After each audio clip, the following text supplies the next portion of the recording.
un desastre como aquel tiene efectos durante años y durante décadas.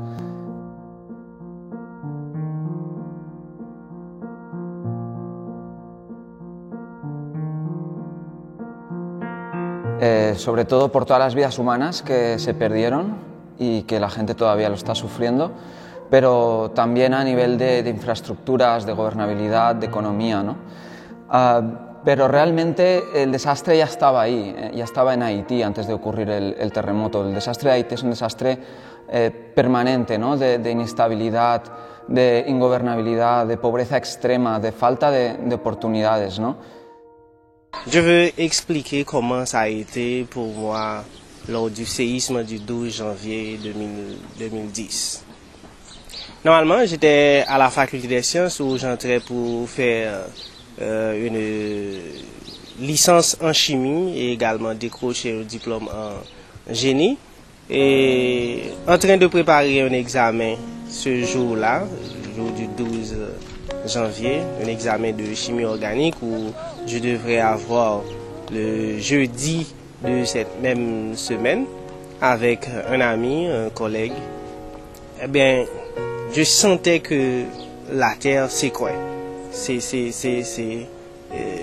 uniquement cette imagination que j'ai. C'est pas une habitude d'entendre parler du séisme avant ou de n'importe quoi.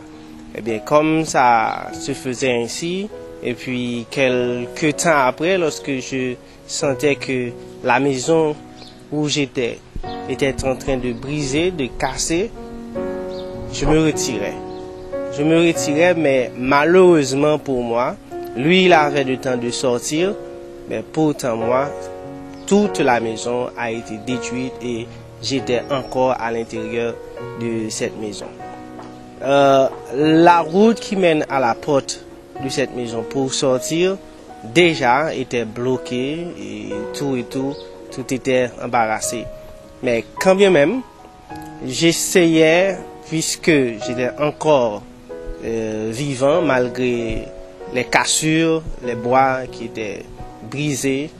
Et il y a un morceau de bloc qui était venu frapper à ma tête et tout ça. Mais j'étais encore avec toutes mes connaissances, avec toutes mes lucidités.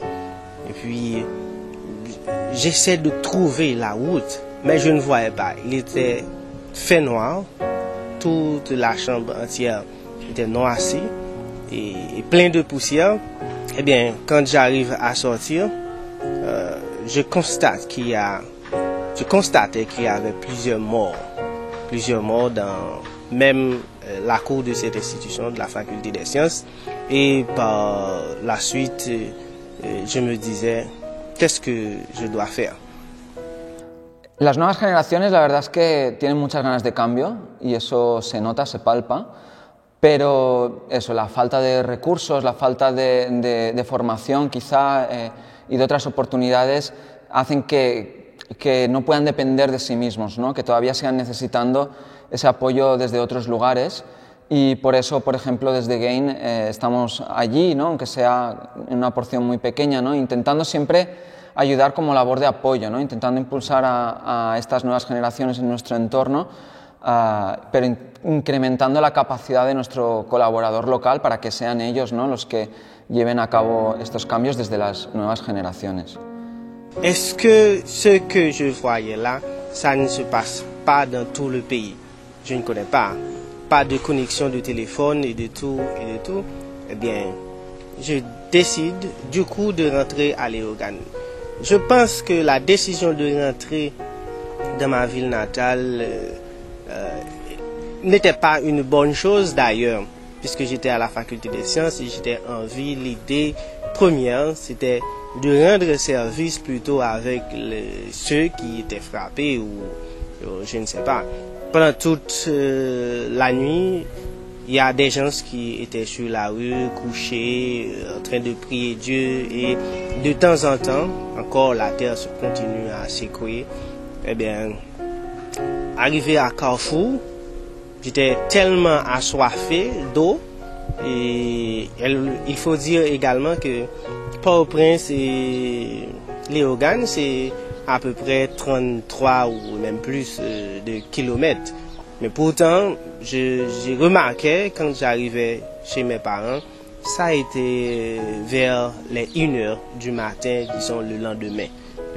C'est comme si je sortais et je commençais à marcher sans me reposer jusqu'à ce que je trouve ma famille qui attendait impatiemment mes nouvelles, et ça a été un grand plaisir pour eux de me voir encore en vie.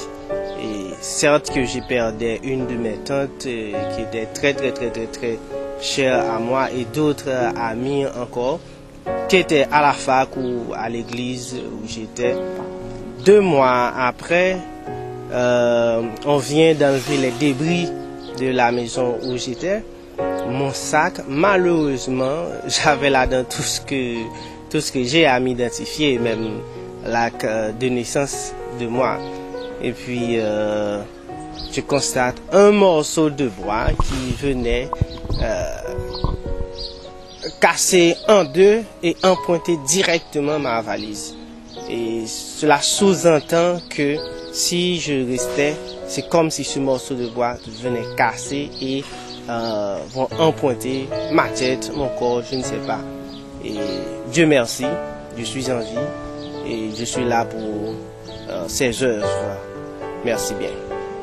Bueno, el proyecto de Saira primero surgió como respuesta al terremoto. Hubo un equipo de GAIN que se desplazó cuando ocurrió el desastre y estuvo ayudando en labores de emergencia humanitaria en la capital, en Puerto Príncipe.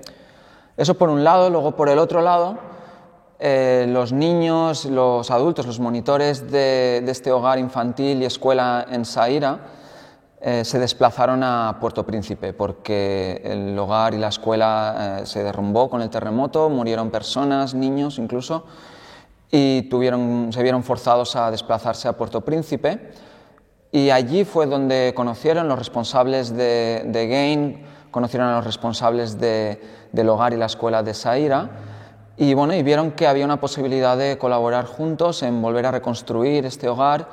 Así que, con el paso del tiempo, poco a poco lo que fue la ayuda de GAIN fue derivando de una ayuda de emergencia a una ayuda ya al desarrollo de este hogar infantil que se había destruido y a la reconstrucción, ¿no? Entonces se empezó a reconstruir primero lo que son los dormitorios de los niños, se aseguró el acceso a agua potable, también se habilitaron espacios provisionales por lo menos para la escuela, para el comedor, para la iglesia y otras zonas importantes. Y luego ya sí que se pasó a construir la nueva guardería, y ahora mismo estamos finalizando lo que es la nueva escuela, estamos finalizando los bloques de la nueva escuela, ¿no? En el hogar infantil ahora mismo hay unos 54 niños y niñas, desde los 5 años hasta los 18 años. La situación de estos niños mayoritariamente están ahí porque sus familias no pueden hacerse cargo de ellos, ¿no? Muchas veces tienen 6, 7, 8 hijos y por la situación económica no pueden hacerse cargo de todos o de algunos, y esa es la razón por la que muchos de ellos están ahí. También hay casos de abandono, de maltrato, incluso de orfandad, pero son más excepciones. Y luego, por otra parte, está la escuela, que la escuela ahora mismo acoge unos 240 niños de la comunidad de Saira, y el objetivo es impulsar a estos niños y a estos jóvenes, a estas nuevas generaciones, a ser personas que influyan en su comunidad y lleven a cabo cambios para el bien de la comunidad de Saira, ¿no? Que sean realmente el impulso que necesita la comunidad, que, como digo, es una sociedad muy castigada.